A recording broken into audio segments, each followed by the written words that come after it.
Olá, vamos estudar as grandezas vetoriais. Bom, primeiro vamos entender o que são grandezas escalares para comparar elas com as grandezas vetoriais. Professor, se eu quero medir qual é a quantidade de comida que eu coloquei aqui no meu prato, ou se eu quero medir, professor, de um mês para outro, se eu aumentei ou diminuí aqui a minha massa, tá? Ó, normalmente você vai utilizar algum tipo de balança, tá, para fazer essa medida, e aqui estamos falando da grandeza massa. É uma grandeza que eu posso medir ela em quilogramas, em gramas ou em miligramas, por exemplo, dependendo da quantidade de massa que eu estou medindo, tá certo? Professor, e se eu quero saber se estou atrasado para algum compromisso? Eu vou utilizar para isso um relógio, vou utilizar para isso um cronômetro, e estamos falando aqui da grandeza tempo, tá? E tempo pode ser medido em horas, pode ser medido em minutos, pode ser medido em segundos, né? Dependendo de quanto tempo você quer medir, você vai utilizar alguma dessas unidades.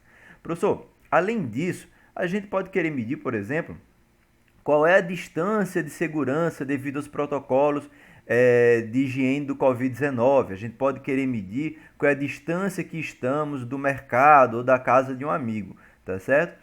Ora, para isso nós vamos utilizar uma régua, a gente vai utilizar uma fita métrica, a gente vai utilizar um GPS que está no nosso celular, tá bom? E aqui estamos falando da grandeza comprimento, professor. E ela pode ser medida em metros, em quilômetros, em centímetros, por exemplo, tá? Milímetros e etc. Quando eu falo de todas essas grandezas, veja que essas grandezas que eu falei para vocês, para que elas sejam totalmente compreendidas, elas vão precisar de duas coisas. Elas precisam de um número e de uma unidade de medida. Quer dizer, para que a informação seja totalmente compreendida dessas grandezas que a gente está falando, que a gente está citando, você precisa de necessariamente de um número e, além desse número, de uma unidade de medida. Quer ver só? Se uma pessoa chega para você e diz, eu tenho 70. Ora, a informação não está completa. Essa pessoa te disse quem era o número, mas faltou ela te dizer a unidade de medida. Você vai se perguntar, ela tem 70 o quê? Ela tem 70 anos? Ela tem 70 quilogramas? Agora, quando a pessoa te diz, eu tenho 70 quilogramas, ela te passou um número e uma unidade de medida e a informação está totalmente compreendida aqui, tá? Tendo o número e a unidade de medida, a informação é totalmente compreendida e estamos falando de grandezas escalares. Por exemplo, 73 quilogramas. Vamos nos encontrar daqui a 2 horas. 2, número, horas, unidade de medida. Precisamos usar máscaras e ficar a 2 metros de distância. Ora, 2 metros, número, unidade de medida. Grandezas escalares, totalmente compreendida com essas duas coisas. Em contraposição a isso, nós temos as grandezas vetoriais. Professor, grandezas vetoriais são aquelas que quando a gente se pergunta, isso aqui já é um auxílio que a gente dá para o estudante, tá? Para que fique mais fácil dele identificar o que é uma grandeza escalar ou uma grandeza vetorial. Quando você pergunta para onde, professor, isso aqui tem ideia de movimento, tá? Quando eu pergunto para onde, essa pergunta ela pode fazer sentido quando eu pergunto para onde é a minha grandeza, ou essa pergunta pode não fazer o menor sentido. Professor, quando essa pergunta não faz sentido, estamos falando de grandezas escalares. Por exemplo, a pessoa te diz, eu tenho 73 quilogramas. Não faz sentido perguntar para onde 73 quilogramas.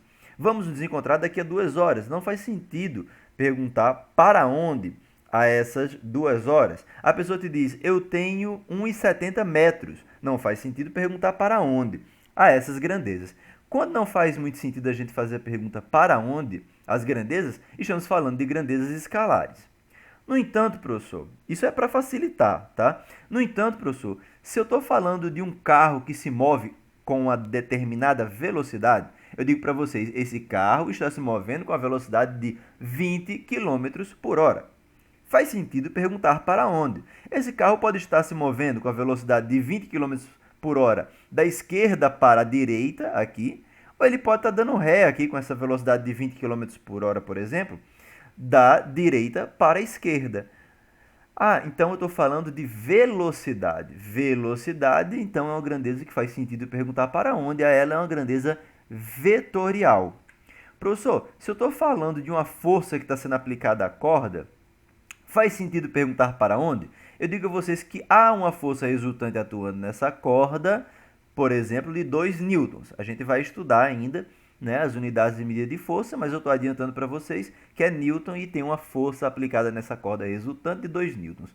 Faz sentido perguntar para onde? Faz. Porque se essa força resultante estiver sendo aplicada da esquerda para a direita, quer dizer, quando soma todo mundo que está puxando aqui a corda tem uma força resultante da esquerda para a direita, ora, eles estarão movendo essa corda aqui da esquerda para a direita. Se a força resultante agora é o oposto, é da direita para a esquerda, o que vai acontecer com a corda é o oposto. Agora ela vai estar se movendo aqui da direita para a esquerda. Faz sentido perguntar para onde a grandeza força. A grandeza força, então, é uma grandeza vetorial. Sempre que faz sentido a gente perguntar para onde.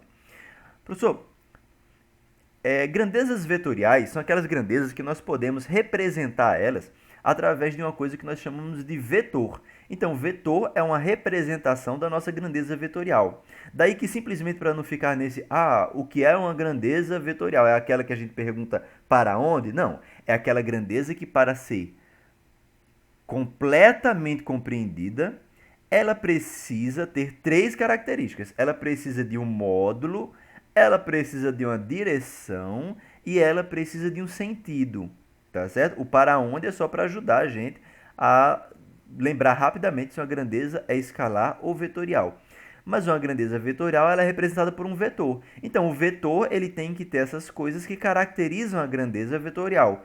Ele tem um módulo, ele tem uma direção e ele tem um sentido. O que é o módulo do meu vetor? O módulo é a intensidade desse vetor. Ele me diz o quão grande ou o quão pequeno é o meu vetor. Então, o módulo, professor, ele é justamente o número e a unidade de medida. É aquilo que caracteriza totalmente uma grandeza escalar. Uma grandeza vetorial, ela tem um módulo, mas ela tem que ter direção e sentido. Então, o módulo, professor, por exemplo, eu posso dizer que o módulo da força é 5 newtons. Então, eu usei o número 5 e eu usei a unidade de medida newtons. E eu disse para vocês quem era o módulo, quem era a intensidade dessa força. Agora, você consegue comparar e saber que uma força de 5 newtons tem um módulo, tem uma intensidade maior do que uma força de 3 newtons. E tem um módulo, tem uma intensidade menor do que uma força de 10 newtons. Velocidade, professor, ela tem um módulo aqui de 12 metros por segundo. Número e unidade de medida, 12 metros por segundo. E, novamente, a gente consegue comparar o módulo de duas velocidades. A aceleração. Então, eu posso ter que um móvel tem uma aceleração de 3 metros por segundo ao quadrado. Então, eu tenho, de novo, número e unidade de medida. E isso é o módulo da minha aceleração, que é um vetor. Tá? Mas, além disso aqui, eu tenho que dizer para onde está aplicada essa força, para onde está essa velocidade, para onde a minha aceleração. Então, eu vou ter também direção e sentido. Professor, direção vai me dizer se esse meu vetor aqui, ele vai estar, por exemplo, numa horizontal, por exemplo, se ele vai estar numa vertical, por exemplo, se ele vai estar numa diagonal com um determinado ângulo em relação à horizontal, ele vai me dizer, tá certo? Que diagonal é essa, que o meu vetor vai estar sendo desenhado. E o que é o sentido do meu vetor? O sentido é justamente a seta. É dizer se ele está aqui na horizontal, ele pode estar na horizontal, apontando aqui para a esquerda, ou seja, indo para a esquerda, ou ele pode estar na horizontal, vindo aqui para a minha direita, tá certo? E quem me diz isso é o sentido. Então, o sentido me diz para onde aponta essa seta. Ou seja, professor, o vetor ele vai ser uma seta, professor. Ele é um segmento de reta orientado. Ele vai ser uma seta. Quer dizer, quando eu represento o meu vetor força, por exemplo, professor, eu vou dizer que é uma força e vou escrever uma seta aqui em cima dela para falar para vocês que isso aqui é a representação do vetor força. Aí o que você imagina quando você pensa na representação do vetor força? Você imagina uma seta, um segmento de reta aqui orientado, tá certo? Uma seta com um determinado tamanho. E aí essa seta, então, ele me diz qual é o módulo, direção e sentido da minha grandeza, da minha força, tá certo? Então, se eu tenho Por exemplo, essa seta aqui dentro de um eixo cartesiano e eu tenho como medir esse tamanho, eu teria o módulo do meu vetor. Aqui eu estou olhando para ele, estou vendo quem é a direção e estou vendo quem é o sentido, tá certo? Então, isso aqui é o meu vetor força. Quem é o módulo dessa força? Para representar esse módulo, eu vou simplesmente tirar a seta daqui de cima, ó, e eu faço apenas o F de força, vai ser igual a 5 newtons. Isso aqui é o módulo do vetor força. Ou eu escrevo esse módulo assim, ou eu escrevo ele da seguinte forma. Eu mantenho a seta e coloco ele entre essas duas barras e digo que isso aqui é o módulo do vetor força e esse módulo é igual a 5 newtons, tá certo? Olha, professor, isso aqui são as formas da gente representar o módulo desse vetor. O que a gente nunca pode fazer, e que algumas vezes o estudante faz e acaba errando na prova, é representar o módulo do vetor força dessa forma. Por que ele não pode fazer essa igualdade, professor? Porque de um lado aqui ele está escrevendo para a gente a representação do vetor força, ele está dizendo isso aqui é uma força. Força tem o quê? Módulo, direção e sentido. E do outro, ele está falando apenas de uma parte do vetor força, 5 newtons, que é o seu módulo. Então, aqui ele tem o vetor inteiro e ele está dizendo que o todo é igual a uma parte, que é 5 newtons. Isso está errado. Imagina o seguinte, um carro, professor. O carro ele tem partes. Ele tem o chassi, ele tem os pneus, ele tem o banco, ele tem várias partes, tá? Imagina se eu coloco na igualdade de um lado um carro e do outro um pneu. E digo, o carro é igual ao pneu. Isso vai estar errado.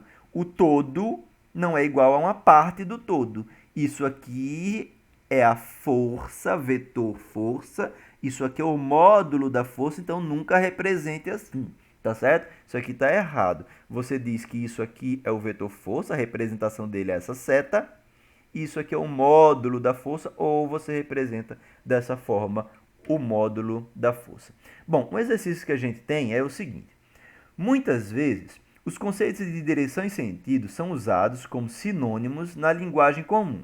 Por exemplo, um jornal veiculou a seguinte notícia, que apresentou imprecisão no que diz respeito à linguagem utilizada em física. Aí olha o que o jornal disse. Feixes de prótons, deslocando-se em direções opostas, irão colidir no maior acelerador de partículas do mundo. Reescreva no seu caderno a frase citada, corrigindo-a do ponto de vista da física. Ora, pensa, feixes de prótons deslocando-se em direções opostas que vão se colidir. Então, a gente tem que lembrar aqui do que na física significa direção, significa sentido, né? E a gente pensar se essa frase está correta ou não. Vou deixar isso como uma atividade para vocês. Espero que tenham gostado e até o nosso próximo encontro.